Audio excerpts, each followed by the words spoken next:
The Lord everyone. प्रभु की स्तुति हो एक बार फिर से। परमेश्वर का धन्यवाद करता हूं कि हमने बीते दिनों में श्रेष्ठ गीत की पुस्तक पर परमेश्वर के वचन का मनन किया और अब मैं पुनः एक बार फिर से आप लोगों के साथ यहेजकेल की पुस्तक को आप लोगों के बीच में मनन के लिए रखूंगा। तो आइए हम अपने मनों को तैयार करें और इन दिनों में हम यहेजकेल की पुस्तक पर अपने ध्यान को केंद्रित करेंगे और परमेश्वर के वचन को सीखते जाएंगे कि प्रभु का वचन हमसे क्या बातें करता है। और आज जो मैं आपके बीच में रखने जा रहा हूं यहेजकेल और उसका 9वां अध्याय। जब आप इस 9वें अध्याय को पढ़ते हैं तो परमेश्वर का वचन फिर से यहेजकेल से कुछ कहता है।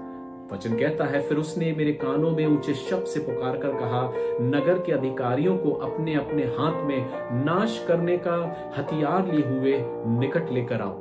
यहेजकेल परमेश्वर की आवाज को सुनता है। परमेश्वर उससे कहता है कि तू अधिकारियों को मेरे सामने लेकर आ और वो मेरे सामने खड़े हो और हर एक के हाथ में उनके अपने अपने हथियार हो। और उसके बाद कहता है, इस पर 6 पुरुष उत्तर की ओर ऊपरी फाटक के मार्ग से अपने अपने हाथ में घात करने का हथियार लिए हुए आए। और फिर वचन कहता है, परमेश्वर बताता है कि उनके बीच में एक और जन है जो सन का वस्त्र पहने हुए है और अपने कमर में जो लिखने की जो दवात है, जो स्याही है, वो बांधे हुए एक पुरुष है।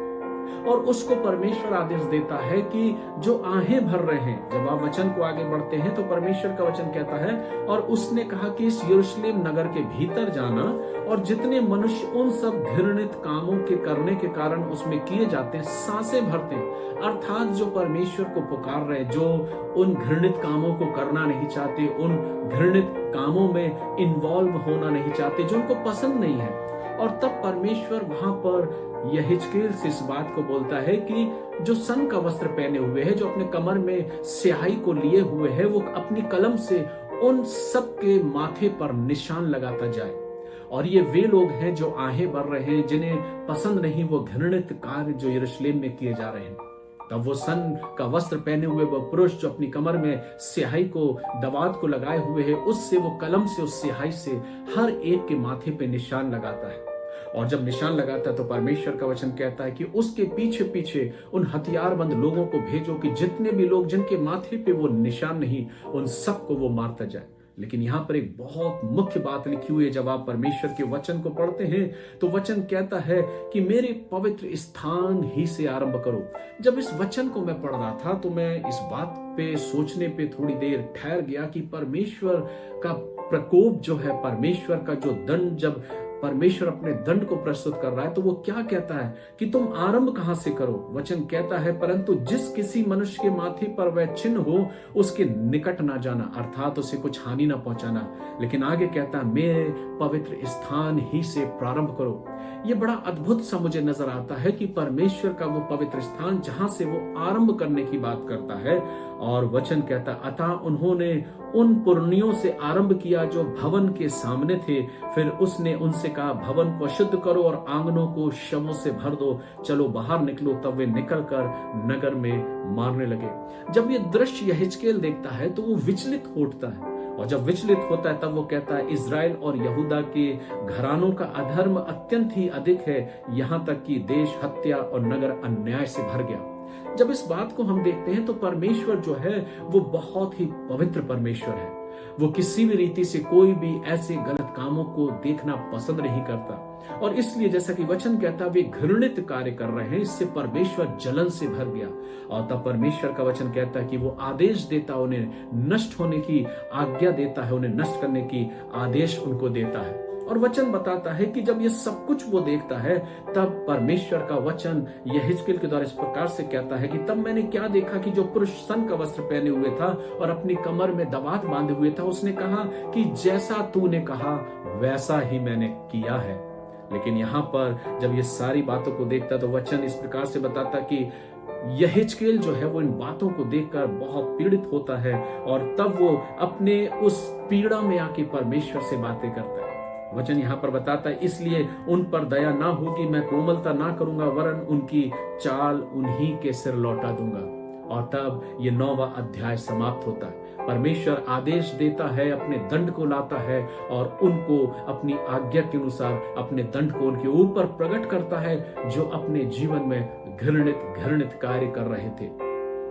जब इस वचन को मैं पढ़ रहा था मेरे प्रियो, तो मैंने अपने जीवन में इस बात को सोचा, इस निष्कर्ष पे मैं पहुंचा और आज वो मनन आपके लिए रखना चाह रहा हूं कि कई बार हम और आप भी अपने जीवन में अपनी जिंदगी को कुछ सामान्य रीति से जीते हैं। जो सामान्य जिंदगी को जीते हैं उनके लिए सब कुछ बातें मिलकर एक सामान्य ही लगती है। वो कहते हैं इसमें क्या ही फर्क पड़ता है, इसमें क्या ही अर्थ होता है, इसमें क्या फर्क पड़ेगा अगर हम ऐसा कर लेंगे।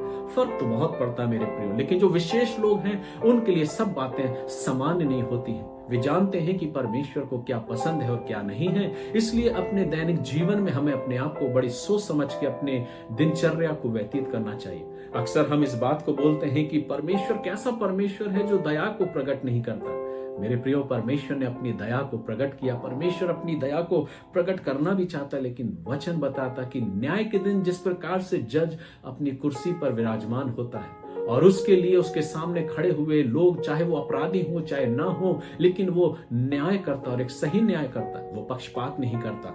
परमेश्वर भी जब अपने प्रभु यीशु मसीह भी जब अपने न्याय सिंहासन के सम्मुख, जब न्याय सिंहासन पर विराजमान होगा और अपना न्याय करेगा मेरा और आपका मेरे प्रियो, तो मुझे अपने उस आने वाले उस न्याय से अपने आप को बचाना है। अपने जीवन को इस प्रकार से जीना है मेरे प्रियो कि हम उसके न्याय रूपी सिंहासन के सम्मुख खड़े होने पाए। अक्सर हम सोचते हैं कि ऐसा नहीं है, प्रभु तो बहुत प्रेम करने वाला है, हमें कोई दंड नहीं देगा, हमारे ऊपर कोई दंड की आज्ञा नहीं। हाँ मेरे प्रियो, नहीं है, क्योंकि मसीह यीशु में हमारे ऊपर दंड की आज्ञा नहीं है। लेकिन परमेश्वर का वचन ये भी तो कहता है कि हम अपने चाल चलन और अपने स्वभाव और अपने जीवन को बड़ी सोच समझ कर जिए, क्योंकि परमेश्वर तो परमेश्वर है, पिता पिता है। वो किसी भी प्रकार के ऐसे अनुचित कामों को पसंद नहीं करता।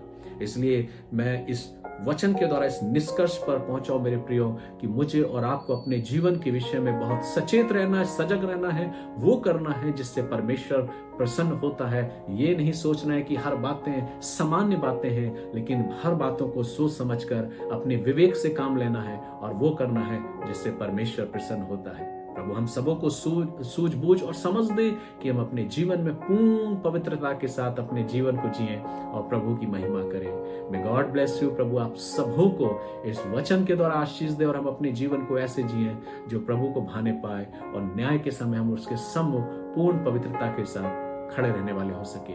God bless you. प्रभु आप सबों को आशीष दे।